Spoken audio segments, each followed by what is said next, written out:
This is the National Electrical Code 2020 book. This is National Electrical Code Article 250.94, bonding for communication systems. Communication system bonding terminations shall be connected in accordance with 250.94 A or B. Okay, 250.94 is for at the service equipment. The intersystem bonding termination device should be at the service equipment. Service equipment is this and the ground. That's the service equipment. Anytime you do a service, the service equipment is the switchboard. This in Southern California, you use all-in-ones, maybe some other places got separate, but the service equipment is the meter enclosure, the breaker system, and the ground. It says securely mounted. We put this 94A, this is .FSS94A, and it's securely mounted because it's securely mounted on this ground clamp with the 420 bolt. This bolt is holding this little 1.5-inch disc. This is really securely mounted. That's it. And it goes right into the grounding electrode conductor. So, all right, the code material for the FSS94A is folded up and put in the package. There's a little header card, it's got the instructions in the back. This is FSS94A, and this is the code reference to the 25094A NEC code. It's in the package, so you can refer to it. Yeah, this installation is at the grounding electrode by the water entry, the water pipe entry. And it's out of sight of the middle of the wall. Okay, this is a simple installation. It's take the bolt out of the ground clamp. You screw the bolt into the FSS94A.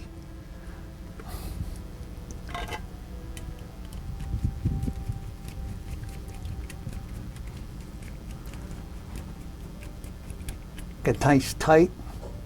And then you screw this whole combination onto the ground clamp. In other words, you put the 420 bolt back in the ground clamp.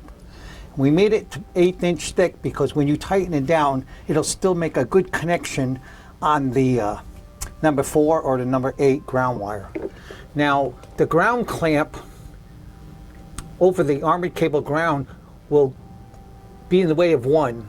You only need 3 connectors, three ways to connect something. So you just push this over, and you're going to miss 1 out of the 5, so you still got 4. And that way there, this is really tight, and then you could, any one of these guys can hook their wire over here out of sight. Okay, so that's about it. And that's our 94A. Very simple installation. Let me give you a little closer look.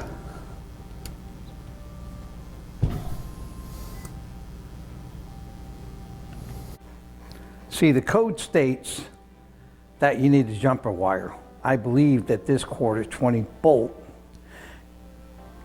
driving into the grounding electrode conductor should suffice. But if you got to put the jumper wire, you got to stick the little number 6 jumper wire in here. And it's kind of tricky because it's kind of tight, but it'll go. You might have to smash that 4 wire down a little bit. Put it in there.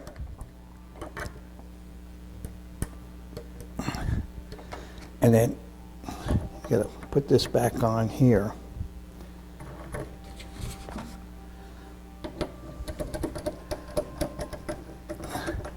Tighten it all the way down.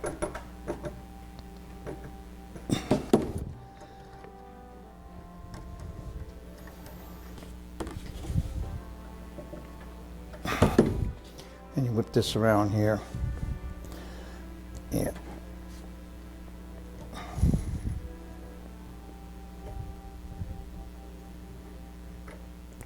That's it.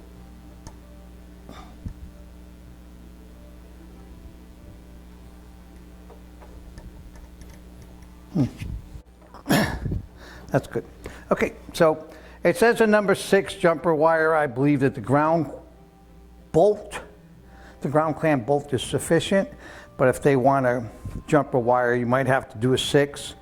I think there's no need in putting anything more than a 12 gauge wire, but you got to check with your inspector. Okay, on Article 250.94B, it's for other means. There's 2 parts of this code. You can do it either way, and we fit both Fss94A and 94B to fit the requirements of this code book. Now, for other means, it says it needs not less than 3 connectors plus others. And so we got 5 ground screws in there with 3 listed connectors. It's 1/4 inch by 2 inch aluminum with sufficient length to hold the 3 connectors. I also have 2 holes in it for securely mounting it to the structure. And as you can see on the back side, we have a gasket. This is because under Article 250-64, you can't come in contact with aluminum to concrete. So now you can with this gasket. You can put that right on the foundation or whatever. So this is the B requirement.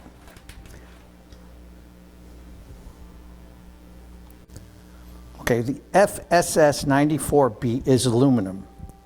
You can't put aluminum in direct contact with the concrete. So we put a foam gasket backing for that. Now you could still do it. The other thing is you can't terminate this aluminum product within 18 inches of the earth. This is according to Article 250.64. So in new construction, you can post it on the 2x4, put a plaster ring and a weatherproof cover after it's completed. The package has the front Fs.94B, and on the back, we wrote down the comparison to the 94B 250 article in the NEC, so you see how it qualifies.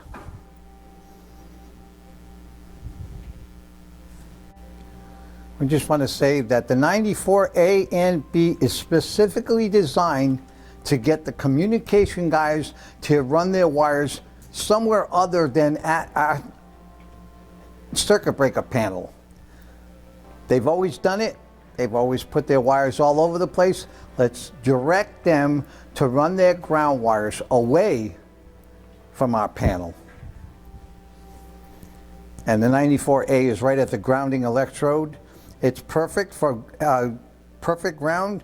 And the 94B, it doesn't even say where it's got to be located in the code book. It's just got to be located accessibly. That's about it. Read the code. It says it on the back of our 94B package. Okay. This is the standard clamp that communication guys used to use, and they still do. Have a little wire with it. This little warning sticker in the black tie wrap, and they clamped it onto our meter box. Okay, because this is here, then ended up putting Motorola boxes, Verizon boxes, all kinds of boxes all over the area. And their opportunity to make a mess around our meter box. So Southland came in and they decided to make this, to make it even closer to the mess. But this ties into here. I pushed this a little bit, and this is not securely fastened. This is hung by a knockout. This doesn't even have any holes to support it. So this doesn't meet the code that it states, securely fastened to the structure. That's not securely fastening it. That's hung off a knockout. And there's nowhere in the code book that says this is okay. This is the Southland product, MEIBB, whatever it is. So it doesn't meet the first code requirement about securely fastened to the structure. The other thing, let me go right over it really quick. If this is here, The inspector cannot pass this like this. This needs this. Because after walls are closed in, it still needs accessibility. And that's the only way you're going to have access. Now, whether you're stucco guy or your finish guy can stuck underneath there, now, I don't know. I'm sure it's going to be kind of difficult. So this has to be down here. It has to be flashed correctly, and this needs to have an extension down so it can have the clearance of these screws where it's accessible. That's code. Anything, you need 3 feet clearance in front of anything that needs access. So you need 3 feet in front of here, you need 3 feet in front of the meter. That's just the code. So the way this is sitting, if it's inside the wall, it definitely needs an access panel. And this is probably the only one you're going to get. So accessibility and secure fasten to the structure. This fails on both measures.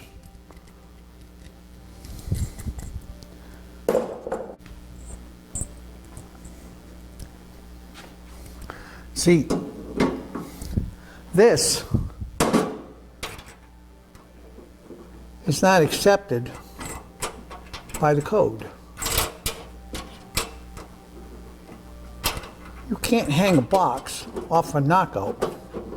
It's not securely fed. By the way, it's a concentric knockout, and I moved this just slightly, and I broke the concentric knockout. I just moved it a little bit. So, anyways, this is not accepted because it's not securely fastened. This knockout is not approved by the NEC to hold any electrical equipment. This is not accepted. This half-inch little nipple is not accepted as a securely fastenable for this box. Neither one of them are. There are mounting holes in here, and there are mounting holes in the utility box that you can mount it against the wall, securely fastened to the structure. That's why these are NEC compliant. This doesn't have any way of securing it, except for the knockout. It's not accepted, approved by NEC.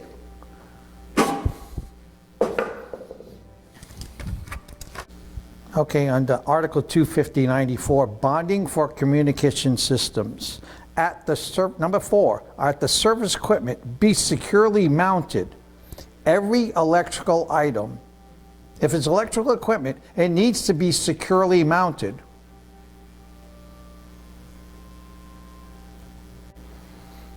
Article 110.13, mounting. Mounting electrical equipment shall be firmly secured to the surface on which it is mounted. Naturally, wooden plugs, and that's the other stuff about concrete. Electrical equipment shall be firmly secured to the surface on which it is mounted. Okay, this is the way this product, the Southland product, should look afterwards. It has a whole bunch of green wires with little tags with warning labels attached by black zip ties, and it's running all over the house because the cable guys have no code. The Southwire MEIBB.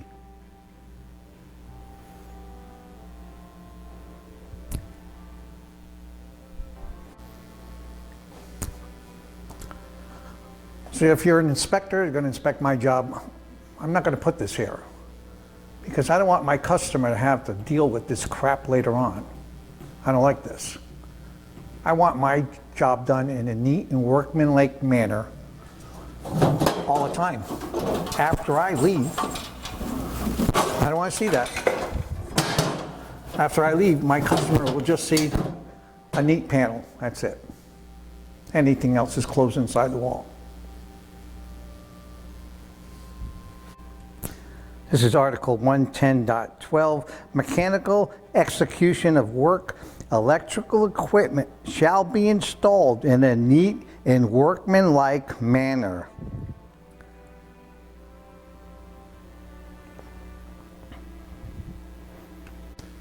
Okay, one more thing I just want you to note. It says Article 90 in the introduction.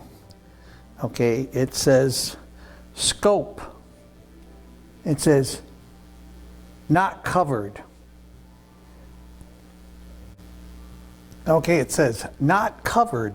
This code does not cover. And number 4, installations of a communication equipment.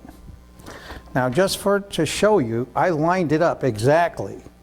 Number 4, not covered, installation of communication. 25094 is bonding for communication systems. My question is, isn't communication systems communication equipment? The NEC didn't write an exception to that code, they just put it in the book. So, this is a bit of comedy.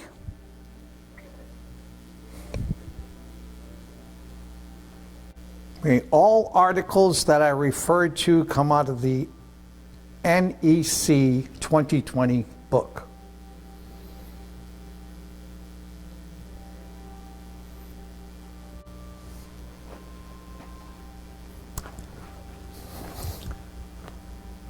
So whenever you're in the market for an intersystem bonding bridge, try the 94A, Fss94A B, and they're on our website September 2021, and also our fixture supports.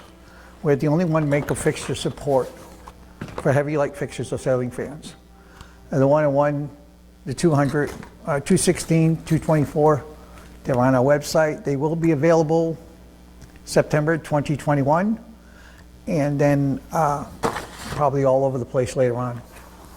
Okay, look for our more products in 2022. We have a list of them to be coming out.